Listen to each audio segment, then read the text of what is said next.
and welcome to Grandad's Reviews.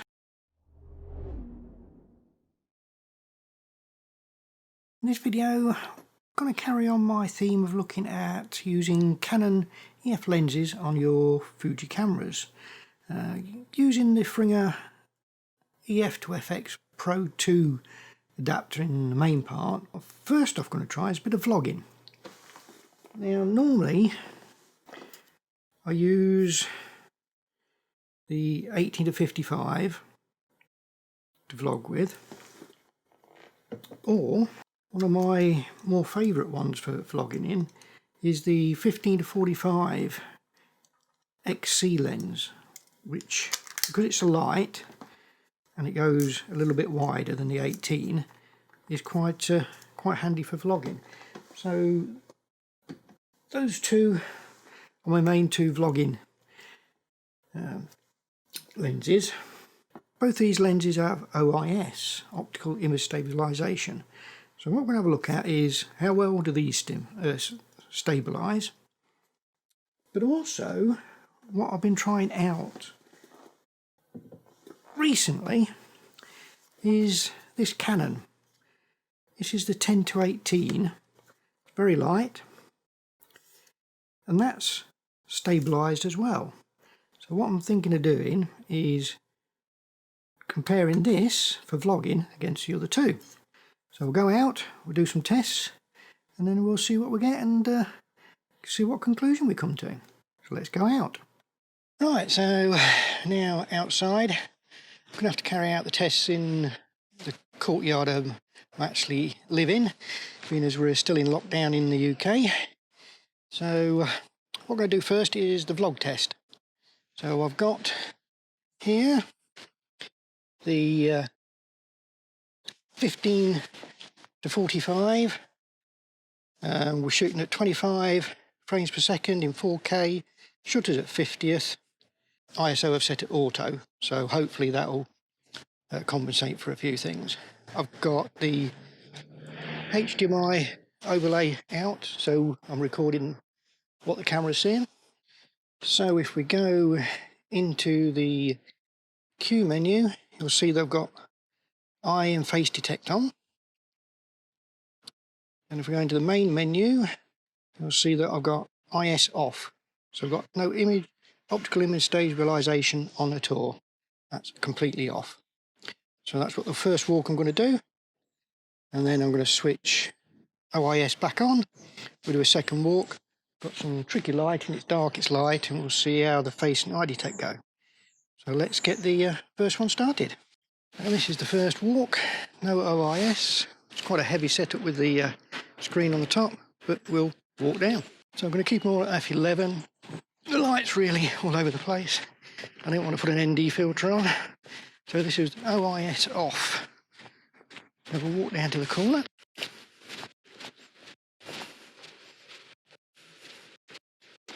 So we get there as far as we can. It's very bright. Even at f11 it's a bit bright, isn't it? I'll turn around and we'll come back.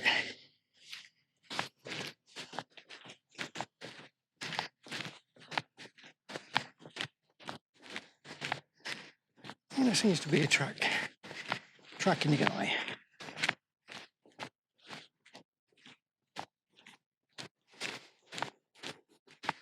And now we'll put OIS on. Right, so at the same settings, f11, auto ISO, 50th, but this time we've got OIS on the 15-45, same very bright sun in and out, so it should give the eye detect a good run for its money. So let's see what we get. We're walking along, get to the end, sun right in my face again, blowing me out completely. Turn around, come back. Now this is the 15-45 with OIS on, running at f11. Just because I didn't want to put an ND filter on, and I wanted to keep the shutter speed the same. So let's see how we go.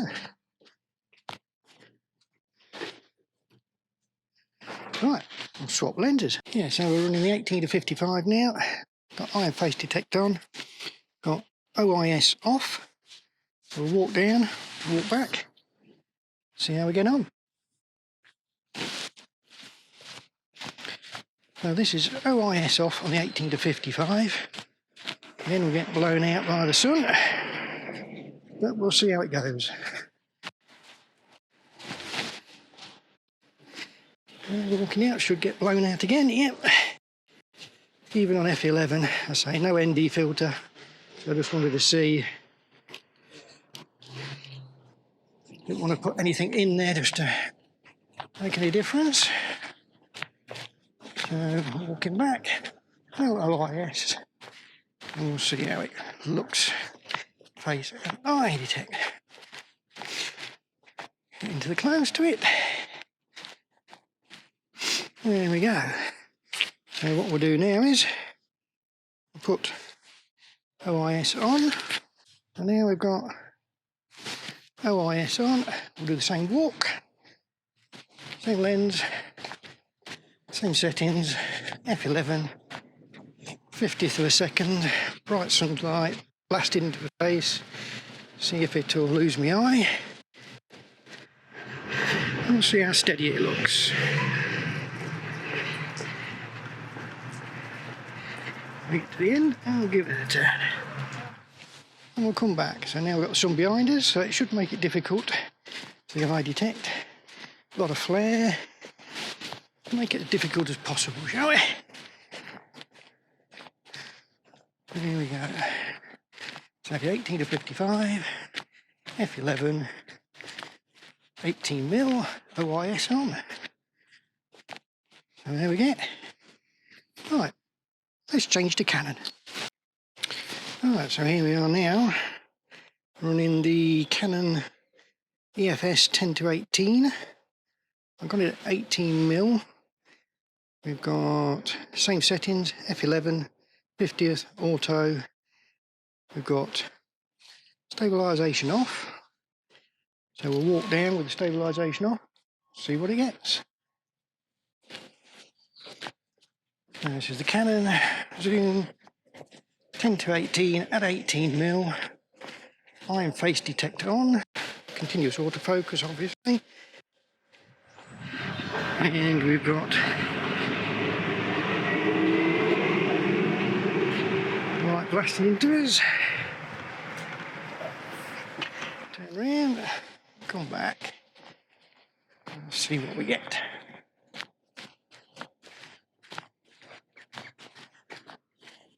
So this is at 18mm.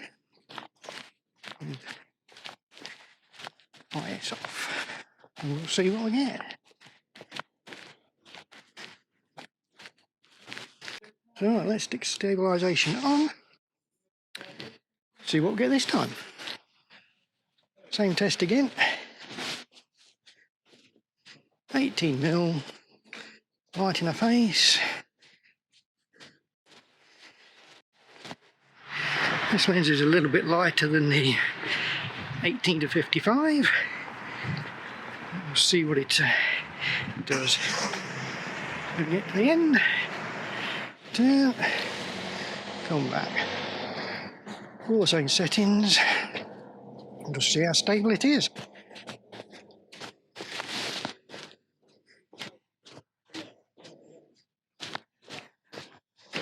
There we go.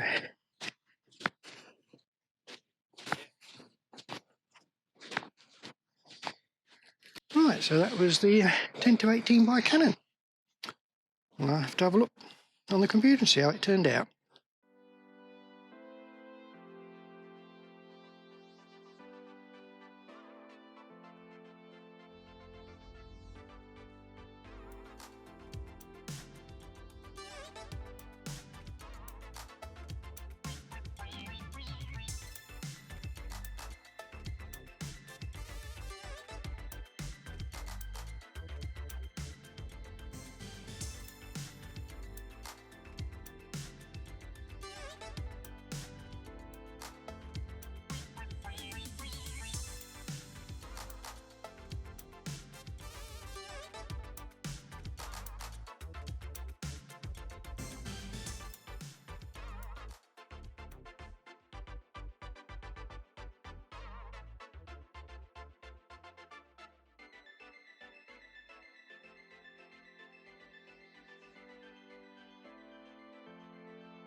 So we've had a look at the lenses on the computer, see what difference there is. So we've looked at the 15 to 45 Fuji with the OIS off and then on, the Fuji 18 to 55, the usual kit lens for the X-T3, again with the OIS off and on, and then had a look at the Canon 10 to 18 attached to the Fringer Pro 2 adapter, and again with the IS on and off. And looking at the results in a vlogging use, which I think these three lenses would be ideal for, the 15 to 45 surprisingly seems to me better in that circumstance. The OIS seemed a little bit better than the 18 to 55, but you have to remember the 18 to 55 is a lot older lens, so probably could be one of the reasons. Plus it added a little bit more weight to the camera setup, so that could have added some little jitters in there as well. Now the Canon 10-18 didn't do bad. I don't think the IS was up to the Fuji standards, but also the AF lost me a couple of times, and when it did find me it was a bit slow to react. Now I have found in stills the 10 to 18 focusing has been excellent. I've had no problems with it whatsoever, but in this setup, yes, it works, but probably not as good as the other two lenses, but it's a good alternative. Definitely a cheaper alternative, that's for sure. Now I didn't test it at 10mm because I thought that would give it an unfair advantage, because the wider the field of view, the less movement you're going to see. But if you want to see it working at 10mm, just leave a comment down below and I'll give it a test and put my results up as well. So that's my look at those three lenses that could possibly be good for vlogging. I couldn't test the 10 to 24 Fuji as I don't own it, but I would think it would have been a similar situation. Again, a heavy lens, so you don't know. So that's my look at using these three lenses on the X-T3 for vlogging, and if the 10 to 18 is a viable alternative, which, yeah, I think it is. For the price, it did very well. If you enjoyed the video, give it a thumbs up. If you didn't, get a thumbs down. Want to see more videos like this, hit the subscribe button. Want to be notified, hit that notification bell. Until next time, see you later.